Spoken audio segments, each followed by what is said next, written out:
যমুনার দিকে অবস্থান করব। সেখানে আমরা রাস্তায় বিভিন্নভাবে আমরা আন্দোলন সংগ্রাম করে গেছি, কিন্তু এই সরকার আমাদের কোনো দাবি তারা এ পর্যন্ত বাস্তবায়ন করে নাই। 1 বৎসর অতিবাহিত হয়েছেন না, আমাদের দাবি বাস্তবায়ন করে নাই।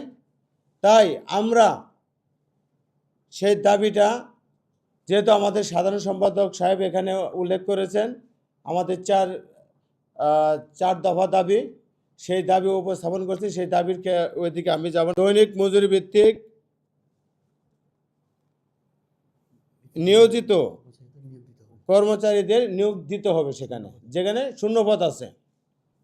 এখন আমরা সেই দাবি নিয়ে যদি এই সরকার আমাদের দাবি বাস্তবায়ন না করে, তাহলে আমরা বৃহৎ কর্মসূচির দিকে আমরা চলে যাচ্ছি।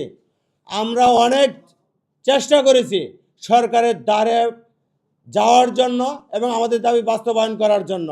আপনারা সেটাও দেখছেন, আমাদের এই বাংলাদেশ আউটসোর্সিং কর্মচারী কল্যাণ পরিষদের এই কেন্দ্রীয় কমিটির উপদেষ্টা আমাদের জুনায়েদ সাকিব ভাই, সে নিজেও সেখানে গেছেন, কিন্তু আমাদের সেই দাবি তারা বাস্তবায়ন করে নাই।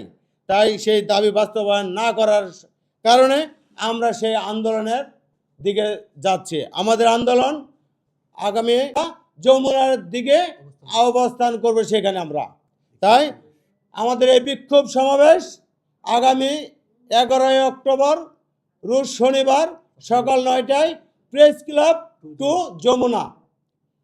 আপনারা আমাদেরকে সহযোগিতা করবেন, আমাদের পাশে থাকবেন। ইনশাল্লাহ আপনাদের মাধ্যমেই যেন আমরা আমাদের দাবি বাস্তবায়ন করে ঘরে ফিরতে পারি, সেই লক্ষ্য নিয়ে আপনাদের সকলের সহযোগিতা কামনা করছি। এবং সারা বাংলাদেশের যে প্রান্তে আছেন, সরকারি এবং স্বায়ত্তশাসিত প্রতিষ্ঠানে আউটসোর্সিং দৈনিক মজুরি ভিত্তিক প্রকল্প যারা যেখানে আছেন, সকলকেই উদারত আহ্বান করব, আপনারা আপনাদের দাবি আদায়ের ক্ষেত্রে আপনারা মাঠে আসুন। আমরা ডাক দিচ্ছি, আপনারা সকলেই মাঠে নামেন এবং আগামী শনিবার সকাল 9টায় ঢাকার উদ্দেশ্যে আপনারা সকলেই রওনা দিবেন এবং আমাদের দাবি যেন বাস্তবায়ন করে ঘরে ফিরতে পারি।